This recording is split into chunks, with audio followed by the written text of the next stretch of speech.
Assalamualaikum, salam sejahtera. Anda menonton Agenda Awani dan sudah tentu beberapa hari lagi menjelang kepada pembentangan Belanjawan 2023 Malaysia Madani. Pastinya kita memberi tumpuan kepada apa isu dan juga perkara-perkara yang penting yang boleh menguntungkan rakyat apabila kita bercakap tentang pembentangan bajet ataupun Belanjawan 2023. Dan seperti mana apa yang disebutkan oleh Perdana Menteri sebelum ini, yang mana rangka ataupun kerangka Belanjawan 2023 akan memberi fokus khususnya untuk melihat kepada memacu pertumbuhan ekonomi negara menerusi keyakinan pelabur, seterusnya berupaya memberi rahmah ataupun kebaikan kepada rakyat secara menyeluruh. Jadi pada malam ini saya nak tarik keluar salah satu sektor yang cukup penting, iaitu sektor pendidikan. Kalau dilihat daripada beberapa belanjawan kebelakangan ini, melihat kepada sektor pendidikan lah yang menerima peruntukan yang paling besar antaranya lah. Jadi untuk waktu ini, kalau boleh saya nak terus bersama dengan Dr. Anwar Ahmad. Dr. Anwar Ahmad adalah pensyarah Pusat Pengajian Kepelbagaian Pendidikan, Fakulti Pendidikan Universiti Kebangsaan Malaysia. Assalamualaikum, Doktor. Waalaikumsalam. Doktor, dan seperti biasa apabila menjelang pada pembentangan belanjawan ataupun bajet, seringkali kita bertanyakan apa harapan dan apa mungkin jangkaan yang boleh diunjurkan melihat kepada sektor-sektor tertentu. Doktor seringkali memberi pandangan dan juga berkongsi pendapat, malah kritikan kadang-kadang melihat kepada apa sahaja berkaitan dengan sektor pendidikan. Tetapi untuk waktu ini, apabila kita bercakap tentang Belanjawan 2023, mengambil kira cabaran ekonomi 2023, sejauh mana pentingnya untuk melihat kepada peruntukan yang pernah disebut sebagai peruntukan yang paling besar yang pernah disebutkan sebelum ini perlu dipertahankan dan mungkin ada penambahan peruntukan-peruntukan sedia ada untuk sektor pendidikan secara khususnya, Doktor? Kita mesti mempunyai sistem pendidikan yang berkualiti, menawarkan kualiti dalam pengajaran dan pembelajaran, prasarana pendidikan, guru-guru yang mahir dengan berbagai-bagai kaedah pengajaran dan juga berbagai-bagai perkara yang terkait untuk kita membangunkan anak-anak kita dalam sektor pendidikan. Sebab itu setiap tahun kita sebenarnya tidak pernah gagal untuk menyediakan bajet yang besar, malah yang terbesar dalam bajet tahunan kita, kerana kita memahami dan mengetahui bahawa pendidikan ini tidak boleh kita kesampingkan. Malah ada negara-negara di dunia misalnya yang meletakkan sektor pendidikan ini sebagai barisan hadapan kepada pembangunan negara mereka. Itu yang kita fikirkan. Dan saya mengucapkan terima kasih kepada pihak kerajaan, walaupun dari mana-mana parti pun yang memerintah sebelum ini, mereka masih kekal meletakkan sektor pendidikan sebagai sektor utama di dalam bajet tahunan kerajaan. Doktor, kalau merujuk kepada kenyataan yang berhormat Menteri Pendidikan baru-baru ini yang mana menyatakan KPM berharap akan adanya peruntukan tambahan bagi sektor pendidikan dalam bajet ataupun Belanjawan 2023, yang mana YB Fadilina Siddiq mengatakan peruntukan tambahan itu akan disalurkan kepada sekolah-sekolah untuk menguruskan serta menyelenggara terutama yang daif di seluruh negara. Doktor tadi menyebut melihat kepada sektor pendidikan ini kita perlu melihat ke hadapan, iaitu pembangunan pendidikan masa hadapan. Tetapi masih lagi isu-isu berkaitan dengan sekolah-sekolah daif masih lagi berlegar apabila kita bercakap ataupun kita mengaitkan tentang pembangunan operasi dan juga pembangunan pendidikan dalam negara. Mungkin boleh dikongsikan sejauh mana pentingnya untuk melihat kepada pembangunan juga peruntukan-peruntukan pembangunan sekolah-sekolah yang uzur ataupun daif di setengah kawasan dan juga tempat, Doktor. Baik, dalam pembentangan pada bulan Oktober yang lalu, bajet pendidikan diberikan sebanyak 55.6 bilion. Ini bertambah sebanyak 3 bilion berbanding dengan bajet tahun 2022. Itu yang pertama. Yang keduanya, kita dapat lihat bahawa kebanyakan bajet ini ataupun 2/3 daripada bajet yang diberikan untuk pendidikan ini dibayar untuk tujuan emolument ataupun bayaran gaji guru-guru dan juga kaki tangan di dalam sektor pendidikan. Dan hanya 1/3 sahaja yang sebenarnya digunakan untuk tujuan pembangunan. Jadi untuk tahun-tahun yang akan datang ni, kita mengharapkan supaya bajet peruntukan untuk pembangunan diberikan lebih banyak. Jadi menyediakan bajet yang baik, yang sesuai untuk mengurangkan jurang pendidikan ini adalah sesuatu yang selari dengan apa yang kita mahu bangunkan dalam masyarakat atau Malaysia Madani itu. Kerana kita ingin memberi keadilan, kesamaan kepada anak-anak kita, mereka dapat peluang belajar dengan baik, dengan selesa, walaupun mereka berada di pedalaman, di kampung, di bandar besar dan sebagainya. Kita selalu cakap tentang sekolah dakwah itu mungkin di kawasan bandar, di Sabah, Sarawak. tetapi kita juga jangan lupa bahawa isu keselesaan pembelajaran ini tidak hanya berlaku di kawasan pedalaman. Kita juga sedang berhadapan dengan sekolah-sekolah yang sesak murid. Jadi bila kita cakap soal isu keselesaan pembelajaran anak-anak kita, bukan sahaja di sekolah-sekolah luar bandar ataupun sekolah-sekolah di Sabah Sarawak yang berada dalam keadaan daif, tetapi juga kita harus ingat dan kita tidak lupa bahawa sekolah-sekolah di bandar juga sedang berhadapan dengan isu kelas yang sesak murid dan cikgu tidak mampu untuk menyampaikan pengajaran dan pembelajaran dengan baik dan berkualiti. Kalau kita lihat sejak tahun 1996, kita mula bercakap soal pendidikan yang berkualiti di dalam Plan Induk Pendidikan Negara kita pada tahun 1996. Sebelumnya kita bercakap tentang keperluan pendidikan asas.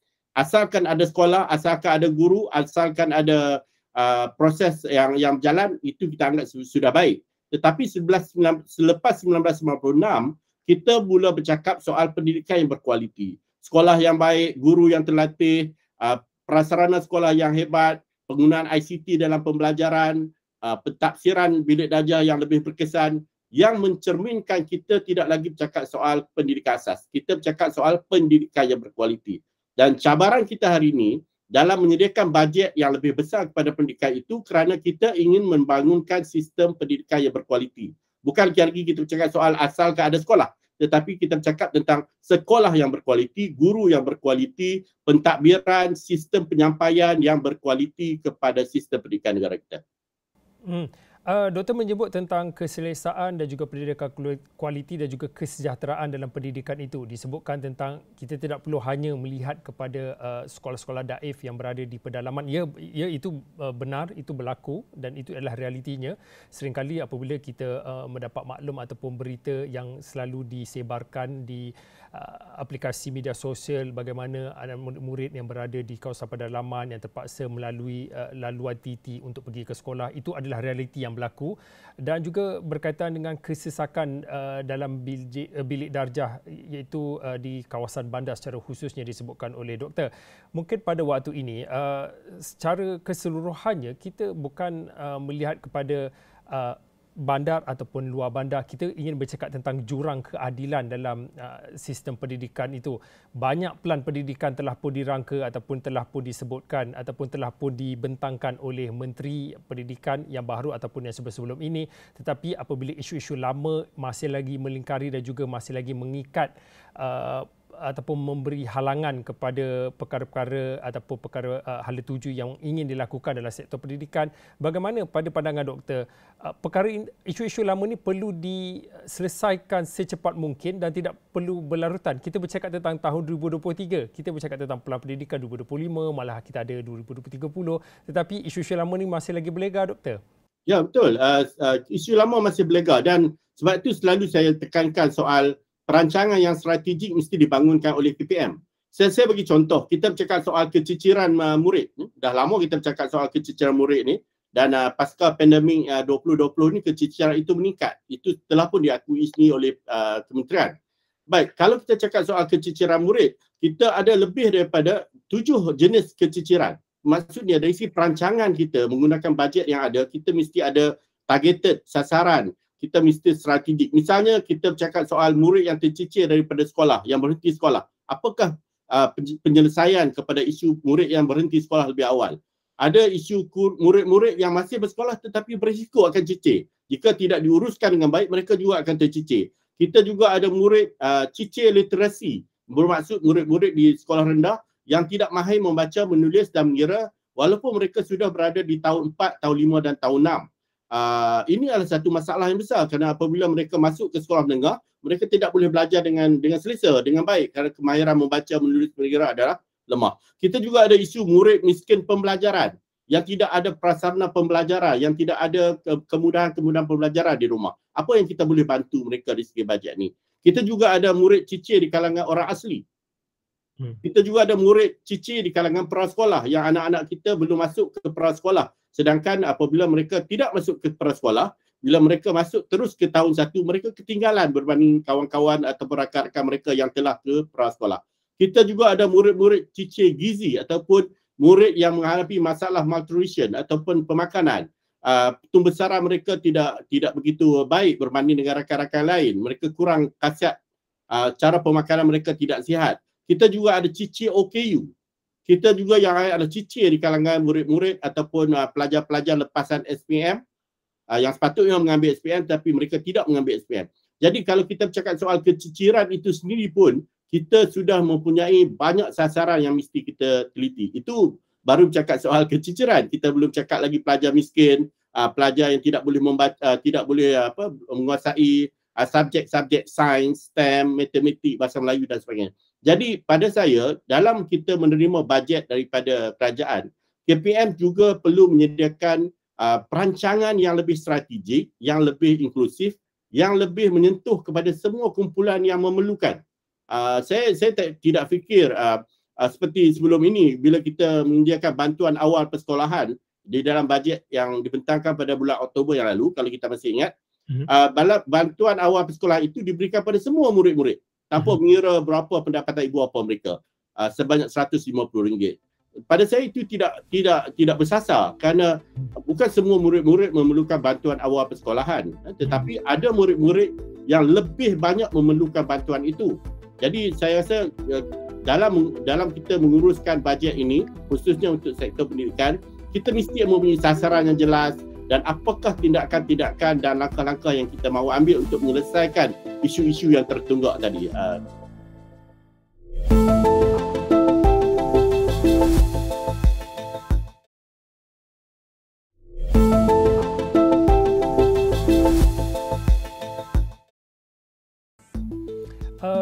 Doktor, saya nak merujuk pada apa yang doktor katakan kalau melihat kepada jenis bantuan seperti bantuan awal persekolahan BAP yang pernah disebutkan ataupun pernah diumumkan sebelum ini, doktor kata ia bukanlah satu bantuan yang bersasar. Mungkin pada waktu ini, selain daripada kita melihat BAP dan juga RMT, rancangan makanan tambahan, kita bercakap tentang tahun 2023, seringkali kita mendengar keluh kesah dan juga kebimbangan ibu bapa mengenai kos sara hidup dan juga tekanan inflasi yang cukup menekan. Mungkin pada waktu ini, kalaulah BAP dan juga seumpamanya itu bukanlah bantuan jenis bersasar, apa jenis bantuan yang setidak-tidaknya dapat melegakan resah ibu bapa dalam menghadapi kos sara hidup apabila bercakap tentang anak-anak dan juga sekolah ini? Bila kita memberikan bantuan awal persekolahan, BAP dan juga RMT, pada saya kita masih perlu sasarkan kepada kumpulan yang benar-benar memerlukan bantuan tersebut. Kalau misalnya anak-anak itu memang daripada keluarga yang miskin, walaupun satu keluarga itu mempunyai 4 atau 5 orang anak, jadi kalau diperlukan mereka mendapat bantuan itu, maka itu memang satu keperluan. Tetapi jika pendapatan ibu bapanya lebih daripada RM10,000 sebulan misalnya, mengapa mereka perlu mendapatkan bantuan awal persekolahan itu? Itu tidak ada keperluan kepada mereka, maka bantuan itu mesti ada justifikasi yang jelas kerana setiap sen yang kita berikan kepada kumpulan yang mungkin tidak memerlukan buat masa ini akan menyebabkan kumpulan yang memerlukan berkurangan bantuan itu. Jadi kita harapkan itu dapat dipastikan kerana saya bimbang kalau kita melihat bajet ini sebagai satu tindakan politik, dia mungkin akan menyebabkan kumpulan-kumpulan yang memerlukannya itu akan berkurangan dari segi bantuan itu. Doktor, apabila kita bercakap tentang sektor pendidikan ini, ia bukan hanya semata-mata berkisar ataupun memberi fokus kepada anak-anak ataupun ibu bapa berkaitan dengan sekolah ini, tetapi kita nak bercakap tentang perihal dan juga kebajikan guru-guru. Doktor juga pernah menyebut sebelum ini tentang bagaimana jumlah guru-guru yang bersara awal lebih kurang sama jumlahnya dengan guru-guru yang bersara dalam tempoh persaraannya. Mungkin pada waktu ini kita bercakap tentang isu kekurangan guru, profesional guru. Adakah perkara ini juga perlu diberi tumpuan dalam bajet 2023 dalam sektor pendidikan? Ya, memang sangat perlu. Sebab kalau kita lihat kenyataan daripada mantan menteri sendiri pada 2021 mengesahkan bahawa kita kekurangan guru, khususnya guru-guru di kawasan bandar. Ada kenyataan daripada pihak Timbalan Menteri, mantan Timbalan Menteri mengesahkan kita kekurangan 10,000 orang guru di kawasan sekolah-sekolah bandar. Jadi kekurangan guru adalah satu ancaman kepada usaha kita untuk menghasilkan pendidikan yang berkualiti. Jika kita tidak mampu menyediakan guru-guru yang mencukupi, beban itu akan ditanggung oleh guru-guru yang sedia ada Dan apa yang berlaku adalah guru-guru tidak mampu untuk menampung semua beban-beban pendidikan itu, dan akhirnya ramai yang mengambil sikap hilang semangat, kurang bersemangat, tidak bersemangat mungkin, dan ada yang berhenti lebih awal yang akan menambahkan lagi masalah kepada sistem pendidikan negara kita. Jadi isu kekurangan guru ini memang perlu diberi perhatian sepenuhnya. Kalau kita bercakap soal guru ini menarik, sebab kalau kita tengok dari segi nisbahnya, nisbah guru 433,000 orang, kalau kita bandingkan dengan 5 juta, nisbahnya sekitar 1 nisbah 11 ataupun 12. Satu guru bermaksud kepada 12 murid dari segi nisbah umumnya. Tetapi kalau kita masuk ke sekolah kita, ke dalam bilik darjah, kita tak akan jumpa satu bilik darjah itu satu guru 12 orang murid.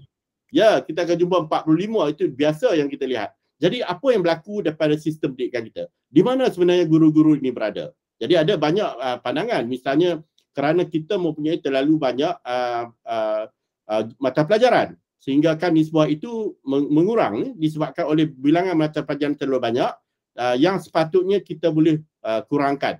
Perbandingan dengan negara-negara lain termasuk negara maju menunjukkan bahawa kita tidak memerlukan terlalu banyak mata pelajaran di sekolah rendah khususnya. Kerana sekolah rendah memerlukan kemahiran-kemahiran asas tahun 1, tahun 2 dan tahun 3. Jadi saya rasa di saat kita memohon dan mahu supaya bajet itu ditambah dan terus ditambah pada setiap tahun, pada masa yang sama juga KPM mesti melakukan semakkan ataupun audit untuk melihat bagaimanakah dengan bajet yang diberikan oleh kerajaan itu kita dapat meningkatkan kualiti dan juga meningkatkan keupayaan kita dalam menguruskan sistem pendidikan negara dan tidak membebankan guru-guru dan sebagainya. Doktor, kalau dalam kesempatan ini, kalau boleh saya nak bertanyakan kembali berkaitan dengan pendidikan masa hadapan. Kita bercakap tentang pendidikan masa depan sudah tentu terkait tentang teknologi dan juga digital. Kita ambil iktibar apa yang berlaku 2 ataupun 3 tahun lepas apabila pandemik COVID-19 melanda dunia. Malaysia dan juga sektor pendidikan di negara ini juga antara yang teruk terjejas menerima impak pandemik COVID-19. Mungkin pada waktu ini kita bercakap tentang pendidikan masa hadapan, kita bercakap tentang digitalisasi ya doktor. Baru-baru ini kita bercakap tentang kebangkitan AI, ChatGPT dan sebagainya. Bagaimana dan sepatutnya bagaimana sektor pendidikan ini perlu disesuaikan dengan ledakan teknologi maklumat dan juga teknologi digital ini, perlu ada pengkhususan yang begitu serius dalam kita melihat kepada pendidikan masa hadapan, mengambil kira kebangkitan dan juga ledakan teknologi dan juga digital ini, doktor. Baik. Bila kita bercakap bajet untuk pendidikan, pada saya kita kena ada serampang dua mata. Serampang dua mata bermaksud kita cuba untuk memulihkan yang tercicir, dan yang keduanya kita mesti menepani cabaran pendidikan masa depan. Maksudnya bajet itu mesti diperuntukkan untuk memulihkan yang keciciran dari segi sekolah, daif dan sebagainya. Dan pada masa yang sama kita juga harus meletakkan bajet yang mencukupi untuk kita menepani cabaran masa depan. Dan kalau kita di sekolah, kita belum nampak lagi pendigitalan pendidikan ini berlaku. Kita masih menggunakan buku teks dalam bentuk yang kertas. Kita belum pun melihat buku teks dalam bentuk digital digunakan dalam bilik darjah. Dalam bajet Oktober 2023 yang lalu, 700 juta ringgit telah diperuntukkan untuk jendela ataupun memangkinkan pendigitalan pendidikan kepada lebih 3,700 buah sekolah. Bajet itu sebenarnya kalau kita bercakap soal untuk memperkasakan pendigitalan pendidikan memang jauh daripada memadai, terlalu jauh daripada memadai, dan kita ada 10,000 lebih sekolah yang kita lakukan pada Oktober 2003 adalah untuk memberikan kepada 7,300 sahaja, tak sampai pun 1/3 kepada keseluruhan sekolah-sekolah yang ada. Kita juga berharap kerajaan dapat menyediakan infra yang berkaitan dengan pendigitalan pendidikan ini secukupnya. Sebab kajian-kajian pendidikan menunjukkan bahawa infra pendidikan ini ada baik dan buruk. Baiknya kalau digunakan sepenuhnya maka ia akan meningkatkan kemahiran dan kapasiti anak-anak kita. Tetapi ada juga kajian-kajian yang mengesahkan bahawa apabila pendigitalan pendidikan ini tidak diberikan secara sama rata kepada semua sekolah-sekolah di seluruh negara, maka kita akan dapat lihat jurang pencapaian dan jurang pembelajaran murid-murid kita akan semakin melebar, semakin membesar. Ada kumpulan yang akan maju ke depan, ada kumpulan yang akan tertinggal di belakang. Jadi dalam kita mengusahakan pendigitalan pendidikan ini, kita kena bersedia untuk melihat bahawa semua anak-anak kita di kampung, di bandar, di pendalaman mendapat peluang akses yang sama dan secukupnya. Doktor, saya ada lebih kurang 2 minit akhir ini. Mungkin boleh dikongsikan, kalau boleh seperti apa yang disebutkan oleh Perdana Menteri sebelum ini, bajet ataupun belanjawan 2023 yang akan dibentangkan pada hari Jumaat ini, 24 Februari ini, akan digambarkan sebagai bakal menggariskan tindakan yang lebih radikal. Kalau kita mengambil dan juga kita ambil sudut pada sektor pendidikan, apa langkah-langkah radikal yang perlu diambil oleh kerajaan ataupun game changer yang sepatutnya yang perlu dilakukan untuk memastikan seperti apa yang disebutkan oleh Dr. sebentar tadi, kita tidak mahu lagi isu-isu lama masih lagi berlega-lega. Kita nak memastikan pendidikan yang ada pada ketika ini adalah pendidikan masa hadapan, pendidikan yang berkualiti. Doktor, yang terakhir sekali. Ya, saya rasa langkah-langkah radikal yang perlu dilakukan, dia mesti bermula daripada kepimpinan. Dan kita mengharapkan kepimpinan pendidikan kita berani, tegas dan dapat melihat hala tuju pendidikan yang lebih jelas untuk tempoh 5 hingga 10 tahun yang akan datang. Kita akan tamat PPM kita pada tahun 2025. Jadi bajet 2023 ni pada saya adalah pusingan terakhir untuk kita menyelesaikan beberapa agenda yang telah ditetapkan dalam PPM 2025 nanti.